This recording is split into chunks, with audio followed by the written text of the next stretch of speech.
the Plumbing Marketing Profits Podcast. Interviews with $1 million plus plumbing and HVAC business owners on how they market and grow their companies in today's economy. Hear directly from the most successful leaders in your business and discover what they are doing to keep their phone ringing, trucks running, and businesses booming. With your host, Josh Nelson. Well, hey, this is Josh Nelson, and I'm so excited to have you on today's episode of the Plumbing and HVAC Marketing Show. I'm excited here to be live with Brian Kaskavalskian of G4 Marketing Group, and really excited about some of the great insights he has to share on this episode. Brian's a serial entrepreneur in the home services industry. He had a highly successful bathroom remodeling company that he built up, sold. Then he started a franchise company. It was a handyman network business that he grew to almost 100 technicians, 30 franchises throughout the United States, sold that for a profit. So he's had a tremendously successful background in running home service companies, and so I was really excited to have the opportunity to get him on this episode. And now he started a company called G4 Marketing Group, which actually provides marketing strategies on how to implement and kind of experience some of the success he had in his company. And he's also got a great book, which is How to Double Your Profits in 6 months or less. And I read through it. Great book, great insights. And I'm really excited really just to have him on the show. So without further ado, let's introduce Brian. Brian, thanks for joining us. Hey, it's my pleasure to be here. Thanks for having me. Absolutely. So let's start, if you don't mind, just kind of tell us your background. How did you get into this world of home services? Home services. Yeah. So I started like everybody else, you kind of fall into things. So after I got out of school, I really didn't have any money. I didn't know what I was going to do. And so I ended up in a franchise that actually was cleaning and dyeing carpet, taking crappy carpet from this to that without having to replace it.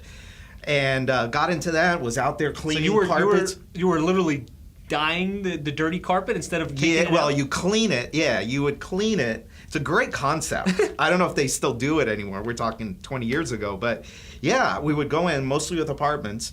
You clean the carpet, and then you would change it from like a tan color to a darker, like a brownish color. And then they would just re-rent the unit. Okay. So I thought that was an interesting idea. I didn't have any money. I wanted to be in business for myself. So I said, all right, let me get into this. So I got into that, quickly realized that, boy, I'm never going to make any money if I'm on the truck myself. Yep. So brought on the first technician, started to learn a little bit about what it takes to kind of grow a business. And the hardest part is getting yourself out of the truck. And that goes for any business, right? I mean, the person that owns a hair salon, let's say, the hardest thing for them is to get out from behind the chair. A chiropractor, get out from cracking backs. A marketing company that's doing all the marketing, themselves for their clients, whatever it is. For plumbers and HVAC, obviously it's the same as what it was for me. Get out of the truck. Yeah. So once I learned that, and I started to bring people on, then I had to figure out, well, how am I going to keep these guys busy? How am I going to get these trucks busy? So then I started to learn a little bit about marketing. Got into the bathroom remodeling business. Okay. Which was interesting about that business, I don't know if I've told you this before, was I never learned. We started off by refinishing bathtubs. I purposely did not learn how to refinish a bathtub because I didn't want to get sucked into having to go out and do that. I wanted to focus on how do I grow this business, and that's where my focus was. So running the business as opposed to being the tech. Yeah, well, and at that time I was big into the E-Myth with Michael Gerber. He says work on the business, not in the business. Yep. I took that literally, and that's what I did. And in that was also a franchise by the same people, and I was like one of the biggest ones out of 150 franchisees around the world. I think I was like number 2 or number 3. Wow. After the first year. So it's a lot of bathrooms remodeled. Yeah, it's a lot of bathrooms. And then we started getting into the remodeling side of things, and we built that company up. And that's really where I started to focus in on marketing. And then, like you said, and then after that, I got into the handyman business, and a partner came to me and said, "Hey, we need to do this business." Now, don't prejudge Brian. Because I know plumbing and I HVAC know. companies You don't can't like handyman. stand handymans. Focus on the lessons. There's a lot of insights he can share with you. So don't judge him because he was a handyman network. Yeah. We did plumbing, but we also did a whole bunch of other stuff too. And in that business, I mean, the big joke was that the guy that owned the company was the last handyman you ever wanted to show up at your house was this guy. Couldn't hang a door, right? No, I couldn't hang a door. I can't hang a damn picture, let alone hang a door. Right. So, but luckily, I had a partner who was a great handyman, and so we took that business. Again, I focused on how do I grow this business, and with that business, it was all marketing driven. We created systems not only for making leads, but we also had to create systems for how do we take those phone calls when they come in? How do we dispatch the handyman or the technician to the job? How does the handyman sell the job when he gets there? Because most of these guys couldn't sell their way out of a paper bag, so we had to have a sales system for them, like a lot of your guys. I mean, let's face it, when the guys are going out there and they're being dispatched, they have to know how to sell, right? Yep. So, so we did that and spent millions of dollars on marketing. We ended up creating a franchise company out of that. 30-some Over 100 trucks in franchisees the around North America. At one time, we had 3 of our own offices. We had over 100 guys that were working for us. Wow. So we had a pretty good size operation. So what I want to do now, based on that, so he was able to build this company to 100 guys in the field. Obviously, a lot of leads had to be generated in order to make that happen. So let's talk about the marketing strategy, because this is the Plumbing and HVAC Marketing Podcast, and we really want to drill down on the specifics of marketing and lead generation. So the way I always frame it on this podcast is there's really 3 elements to an effective marketing strategy. There's the audience. Now that's who you're going to be selling to. The message, which what are you saying to position yourself so that those people want to call you versus the competition. And then there's the media, which is what avenues did you use to get that message out? Yeah. How did you reach those people? So let's kind of drill down on each of those in a little bit of detail. Who is your market? Who are you selling to when you were running these handyman companies? So, market message media. You and I are big on market message media. Everything's got to fit within market message media. And because we were spending so much money to make the phone ring, and this was about, it was like 15 years ago now. So this was before the internet was really the internet. We couldn't rely on, I couldn't hire Josh to make leads for me every day. We had to go out and use newspapers, magazines, direct mail. I mean, we did it all. And so what we were looking for, obviously, is we were looking for homeowners. And we were looking, because we were like a lot of the people probably watching this, we were premium priced. We weren't the guy that they would just get from like a classified ad that was $25 an hour. We were like $80, $85 an hour for handyman services. So we needed homeowners that had a need. And so that was our target audience. And so based on that target audience, we would look at, okay, where do we think these people live? Note I said, where do we think these people live? So when you start advertising, you're kind of guessing if you're starting from zero. But I would think most of the people that are going to be watching this actually have a database of people, because what happened was, as we started to get more and more people into our database, now we could do analysis. And that was what I spent a lot of my time on, is who are these people? Where do they live? I would drill it down to, we would do zip code analysis, we would do neighborhood analysis, we would be looking at where specifically are these people. A quick story on that. 4 years into it, and we were in Southern California, and we covered, Southern California is huge, from end to end. Sorry, it's like 2 hours from end to end. We were smack dab in the middle. We spent money all up this way, we spent money down this way. We ended up putting an office here and an office here, but I would look at these numbers of, okay, where is our business really coming from? You know what we found out? Our number one zip code was where? No idea. Down the street. Right in your backyard? It was right in the backyard, in our backyard. So I'm spending money over here when really my greatest pocket was right here. So I took some of that money from over here and I started to put it over here because I knew I had the market right. Yep. Okay, so that's the market piece. So you got to identify where are my people coming from, and one of the best ways to do this is zip code analysis. Just analyze every zip code. So let's pause there for a sec. So what I find, there's a correlation between how much you really understand your market and how successful you are as a marketer. And a lot of you guys that are listening to this or watching this, you spend a lot of money on yellow page ads, pay-per-click advertising, radio, and you're very interested in the media. Everybody wants to talk about the media, but none of your media advertising is going to be as effective as it could be if you don't understand who your audience is. So that was a great insight. If you spend the time, you guys have probably been doing this for some years, and you have data, you can start to really analyze and figure out who your best customers are, and that will dictate where you should be spending more of your marketing dollars.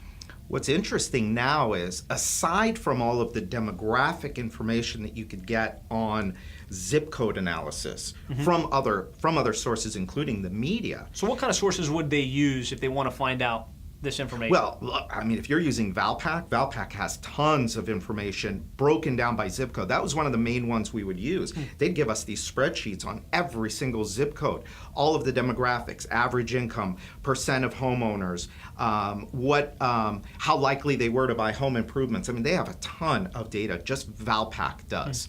Oh, and then the other thing I was going to say was, now you could break it down even further, because the post office has this thing called EDDM, every door direct mail. They break that down now by carrier routes.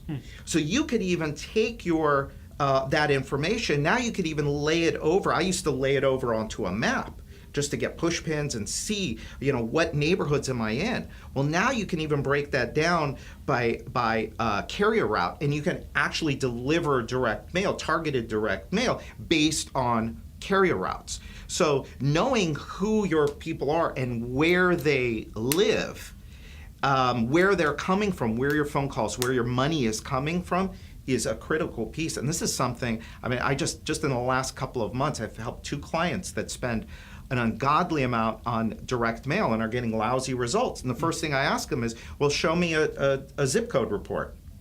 They can't do it.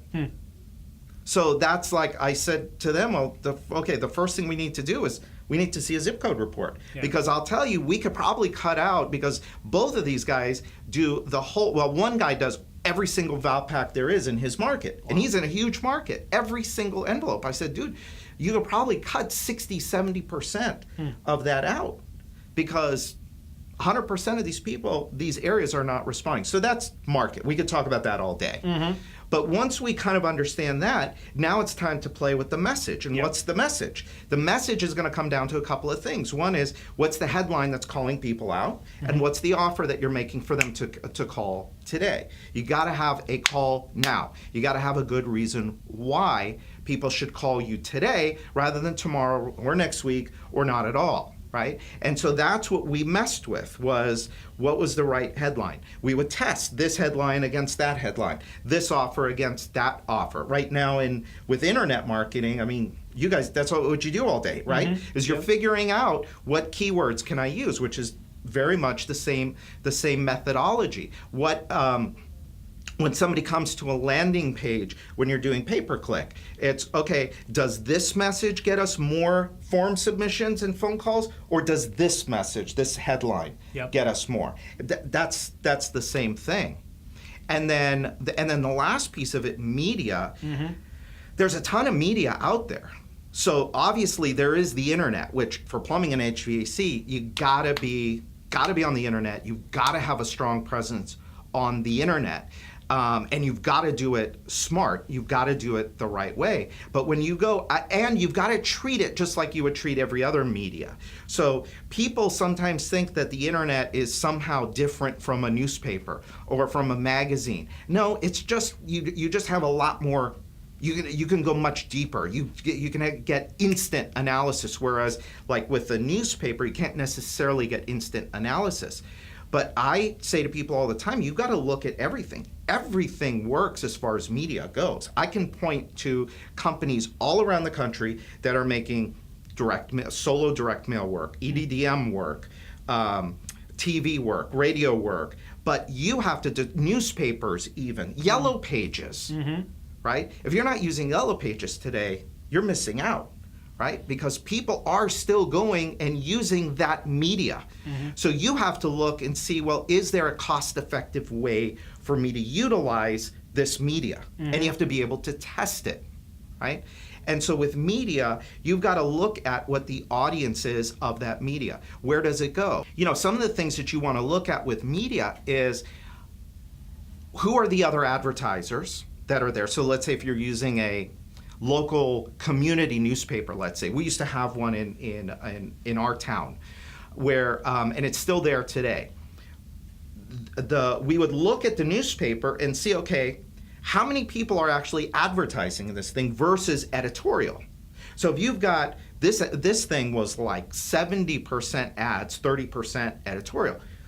The thing works. People are looking at it, people are reading it. How is it delivered? That was the other thing we would look at. Is it delivered? So, like in this thing's example, it was actually delivered, to the house. It wasn't just on a newsstand where people would have to come and pick it up. Those I would always stay away from because it just wasn't effective for us. And so you've got to look at all of the different factors of the media. Who's in there? What kind of other advertisers are in there? How is it being delivered? When you're doing offline stuff, online stuff, obviously, you need a professional to do that. Obviously, I have a biased opinion. I think, if you're in the plumbing and HVAC business, you need to be using this guy. But you need to have a professional that's doing that stuff for you because there are so many complex variables. Quite frankly, the stuff that I did compared to internet marketing is a lot easier. Newspaper ad, Yellow Pages ad, test this, test that, wait and see, use different phone numbers. So we would use different tracking phone numbers, this piece against that piece. Yeah. The point is to have a diversified marketing strategy and don't rely on one media. Absolutely not. But tap into direct mail, tap into print, tap into potentially radio and TV, tap into internet marketing, but make sure that you have the mechanism in place to track, right, and measure. Right. Because a lot of people think that listen to this show that Yellow Pages is dead. And you think me as an internet marketing guy that I'd be saying, take all your money out of Yellow Pages and shift it to internet. And there's some truth to that, but the fact is, in a lot of markets where we're tracking how many calls are being generated via the Yellow Pages, they're getting a great return on investment. And so if you don't have the tracking in place, you really can't tell which of the different media that you might be tapping into is actually working. Yeah, and one of the things that I've noticed, well, this is not only with plumbers, but since we're talking with plumbers and HVAC companies, one of the things that you want to really be careful of is putting your money into something that can't be tracked. So we have a client in common, I won't mention who it is, but this person was doing billboards. And him and I were talking about his marketing mix, and Josh is absolutely right. You can't rely on any one thing. You've got to have a diversified mix. The more things that you have that are delivering leads to you, the more stable your business is going to be. But he had he was doing billboards, and he was spending a lot of money every month on these billboards. And so I started to ask him a couple questions about, well, how do you track them? How do you know that they're effective? Based on my experience, what I said to him was, look, you could probably take every single one of those down, save the $100,000 a year that you're spending on that, and either put it in your pocket or take half of it and put it somewhere else, and you're going to get a better result. And that's what he started to do because you couldn't track it. There was no call to action back to message. So the media itself probably wasn't the right media. Plus, the messaging of it was not that good. And then also, in that case, market. I mean, one of the billboards you can't even see. You drive by it, and it's like, well, you couldn't even see it. So the market, in that case, market is off because what the billboard company will say to you is, well, but there's 25,000 people that are driving by this. Well, if you can't see the damn thing, it doesn't matter. The market sucks, right? So that's how I think you got to look at these things. You got to be careful with what they call brand building. You know, a lot of these guys, the advertising reps, and I can't stand these guys because most of them never spent money on advertising. By the way, if you want to stump them, when they come to your office and they're trying to sell you a bunch of stuff, a bill of goods, ask them what was in the last marketing book you read. If they can't give you a good answer, then don't believe a word they say. Investigate. Anyway, I can go off on a tear with these guys because they've cost me a fortune in my life. So yeah, I mean, so I think that's a great conversation around the media, and just real quick, high level. What was the primary media that worked for you in your handyman network, for instance? Well, we had a mix. Yeah. We did newspapers. Newspapers worked great. We were in the Yellow Pages. Yellow Pages worked great. What else were we doing? We were doing Valpak. We were doing, so one of the things that was, and I knew better at the beginning, because the way we started the business was we kind of leveraged my customer list from my other businesses, and that's kind of how we started with the handyman business. And at the beginning, when we would bring these people in, the new customers in, we had a newsletter that would go out. We would stay in touch with them, but pretty soon, like literally after a few months, we got so busy. I was so busy, I thought, I'll just put an ad. It'll be easier than writing a whole customer newsletter. Well, that stupid decision, even though I knew better, probably cost me a fortune over time. So what happened was, as the business matured, more and more we learned, crap, we're not doing enough with our past customers. And so that's when Addie came in, my business partner and my wife now. She came in and she said, well, wait a minute, you guys are being dumb. I mean, how dumb is this? You've got thousands of customers, and yet only a small percentage of them are coming back and using you again. Mm-hmm. How is this smart? My answer, I know. Yeah, right? It's a typical paradox, right? Yeah. You spend a lot of money, you generate a lot of leads, you create the customer, but you don't do anything to retain that customer, to get that customer to use you again. So she came in and she said, well, you know what? I'm going to focus over here. And she tripled our results on the repeat and referral side of it. So what was happening was, now we could take all of this crazy money that we were spending over here to make new, spend a fraction of that over here, and now our customers were buying more from us. So taking some of your advertising budget and applying it towards marketing, internal marketing to the customer. Right. Okay. So we were doing newsletters, we started doing email marketing, we would make phone calls, we sent gifts, all of this stuff, just to make sure that customer remained our customer, didn't go somewhere else. The next time they needed to have service done. Yeah. Okay.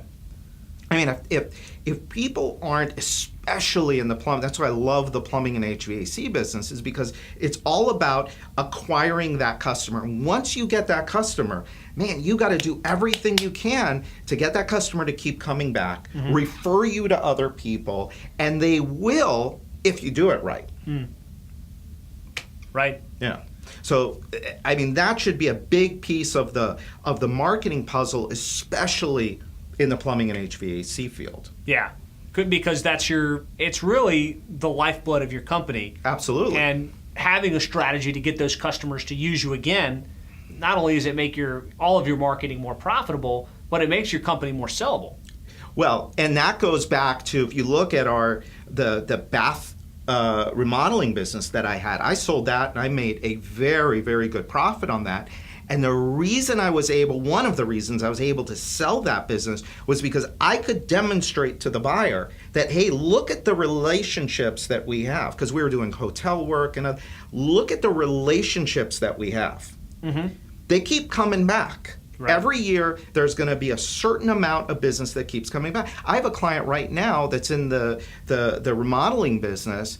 70%, when he started working with us, it was 61%, which in that industry is huge. 61%, multi-million-dollar company.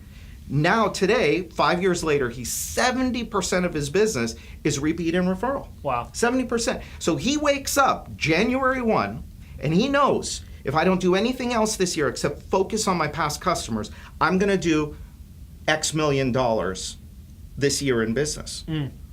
Right? And his plan is to sell the company. Okay. And so he's doing it very smart, because now somebody could come in and say, well, it's not all you. It's you have a system in place. You have relationships in place that are coming back and giving you money month after month, year after year. So yes, very sellable. Nice. So fast forward, you were able to sell the Handyman Network. Right. We sold Handyman Network. Kind of rest your heels a little bit. Yep. Wrote that book. Yes, you wrote your book, How to Yep. Double Your Profits in 6 months or less. Yep. And then you started G4 Marketing, Right. which it really focuses on this aspect, right? Helping home service companies leverage repeat and referral marketing strategies to drive more repeat and referral business. Yeah, it's fine. I've told you this story, but I'll tell it real quick, is that I was doing consulting work. So I wrote the book, and I wasn't quite sure what my next business was going to be. And so I got requests for consulting. I wasn't real crazy about it, but I went and I did it. And I worked with this one company that was all about lead generation for home service companies. Plumbers, roofers, remodelers, water purification companies. Anyway, so we built, I helped them rebuild their sales system to contractors. And during this process, one day we had a whiteboard up, and I said to them, this is all great, but what would really be cool is if we could also help them here. Because this is where they've got, on the back end, this is where they are just dropping the ball. And I mapped out this whole system, and we looked at it all and we said, yeah, wouldn't that be nice? And that was, and that was it.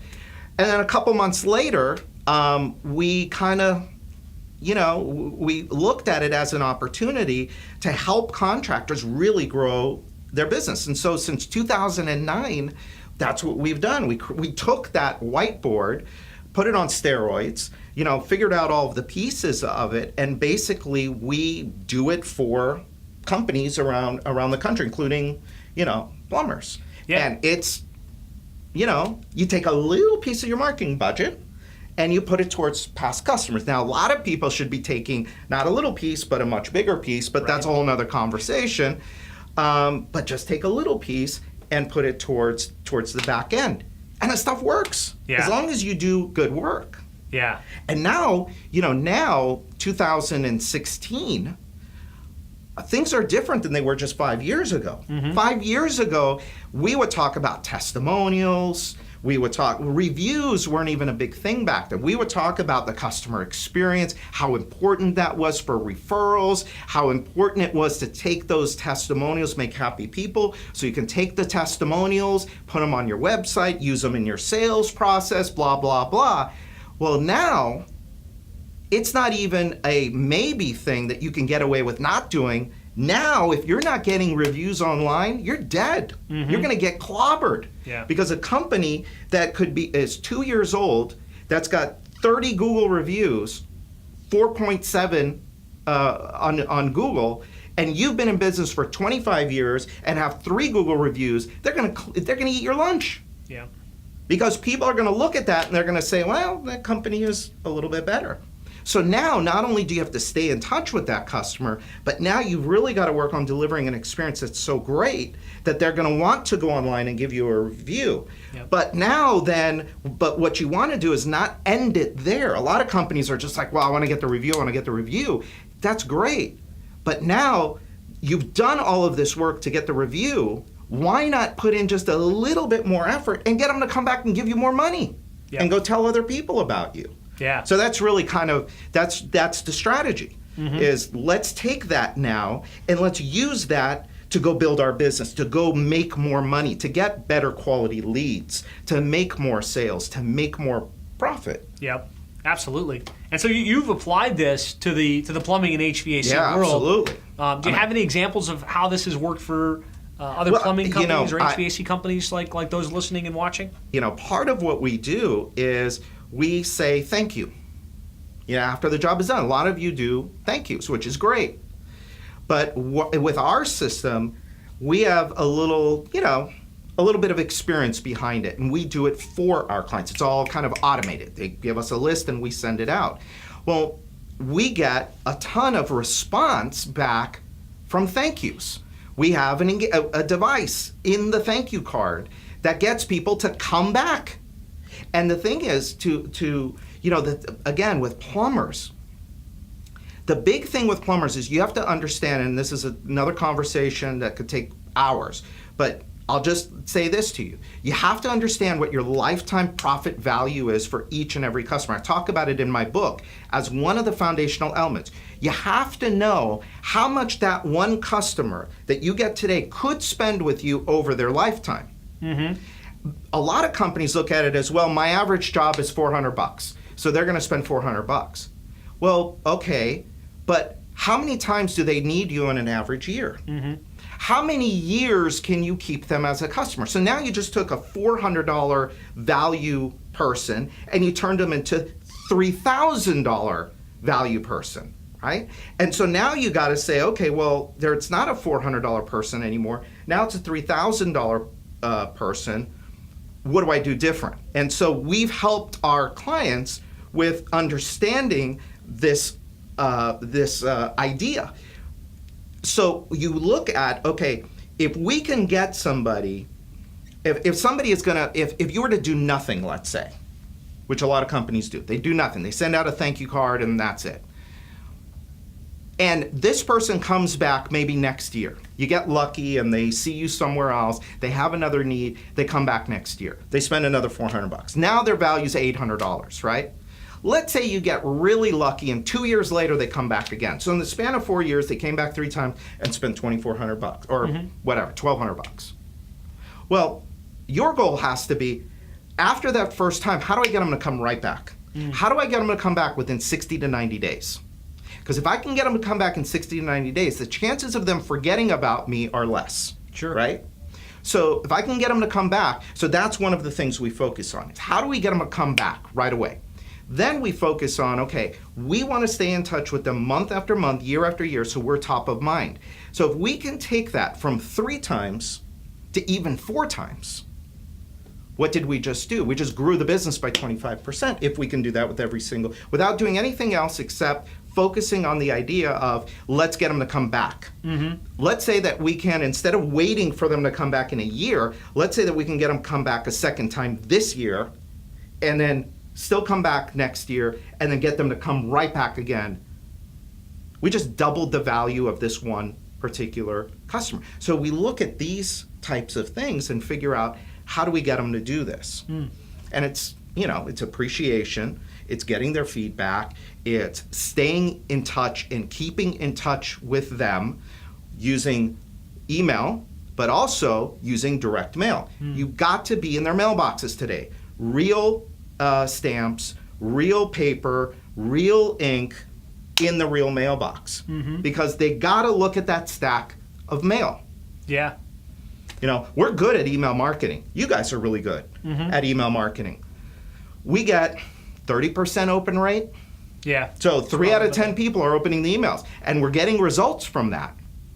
But 100% of the people are looking at that stack of mail. Well, maybe 80%, let's say, not 100. So double the people, triple the people are going to see your physical piece rather than just your electronic piece. So you advocate for following up via email, following up via direct mail, following up via newsletters and things like that. Absolutely. Just That's the way to keep in touch. Top of mind and improve the probability of that customer using you again in the future. Absolutely. You got to stay in front of them. They will forget about you. And then what'll happen is, however they found you when they do have another need, however they found you the first time, so they'll go looking on the internet. And if you just happen to have a bad day that day on the internet and somebody else was ahead of you, chances are good they're going to pick the other company because that's how they did it. That's how they found you before. But if you stayed in front of them and you stayed in front of them and then you got them to come right back when they first, your chances are a whole lot better that they're going to use you rather than use the other guy. Yep. And if you go back through some of the old episodes with Philip Marisi Plumbing, Schuler Services, Larkin Plumbing, they all reference having a proactive strategy to remain top of mind with the customers as one of their key marketing strategies. So this is like essential, not to be forgotten, that you have to have a systematic approach to driving repeat and referral business. So Do you have any examples of your program implemented and kind of what some of the results were? Well, you brought up Greg, Schuler Service, Yep. who has been a fantastic client of yours and a fantastic client of ours. They do a great job. And we implemented our thank you program with them and the emails. And I mean, within the first 3 or 4 months, I don't know it off the top of my head, but we had like 80 some people come back. Wow. I forgot what the percentage. It was like 20% of the people came back and did another service with them within a short window. I tell plumbers all the time, a lot of our work is with roofing companies, one-time product. Window companies where it's spaced out for years. Right. Not a lot of repetition in that business. So we've developed our programs for those guys. And so when you apply it to a plumber where we can get them to come right back, I mean, it just works amazing. The newsletters, the newsletter is something you guys absolutely have to be doing. There's no better way to stay in touch with a customer. This is what we did at Handyman. Was one of the things that Addie did was she implemented a newsletter program where we went out and we stayed in front of our customers month after month, quarter after quarter, year after year. Yeah. And that's the best clients that we work with. That's what they're doing. We've got another client in common, Nixco, that has been doing newsletters for a while, and every quarter, like clockwork, those newsletters are going out, and he's getting responses. Emails. This was the thing. You and I talked about this when we started working with Schuler Service. They would get phone calls because we had a different tracking phone number in the email than from the direct mail. I just wanted to see. I was curious. Will they call off of an email? 30% of the phone calls came from the email. The tracking number from the email blew me away. Yeah. I don't get that when I work with a roofer or with a window company, but with plumbers, 30% of the people are calling back from the number that we put in the emails that we're sending out on behalf of the owners. So it's you've got to understand the idea that the business that you are in, the business I was in with the Handyman I was in the customer acquisition business. I needed to get the sale to get the customer, not get a customer to make the sale. There's a distinction there. So I had to get the sale to get the customer, or make the sale to get the customer, because that's where the value is. If you think the value is in the sale, your business, you could do well, but in the long run, you're not going to be as profitable, and the business is not going to be worth as much. So your personal worth, your personal wealth will not be impacted as great. Well, great stuff. Thank you so much. I think there's some great insights shared on this episode of the Plumbing and HVAC Marketing Podcast. Brian, if they want to get more information about your program and maybe learn about how Brian can help you implement these strategies in your company, where would they go? Well, I'll give them the easy URL. It's G4mg.com. That's our website. You can go there. There's some information about what we do. You can call us 305-856-8788. Ask to speak with me. Ask to speak with Addie. You'll have better luck getting a hold of Addie than you will me. But you go to our website again, www.g4mg.com. Go check it out. There's some free resources there too. I mean, we can't work with everybody. Obviously, not everybody's a good fit, but we've got some resources there where you can go and you can see some of what we do and how we do it, and we're happy to help. Awesome. Well, thank you so much for tuning in to this episode of the Plumbing and HVAC Marketing Podcast show. If you want to get other interviews, ideas, strategies on how to more effectively market and build your plumbing or HVAC company, be sure to subscribe at plumbingmarketing.net. Thanks, Brian. My pleasure. Thank you.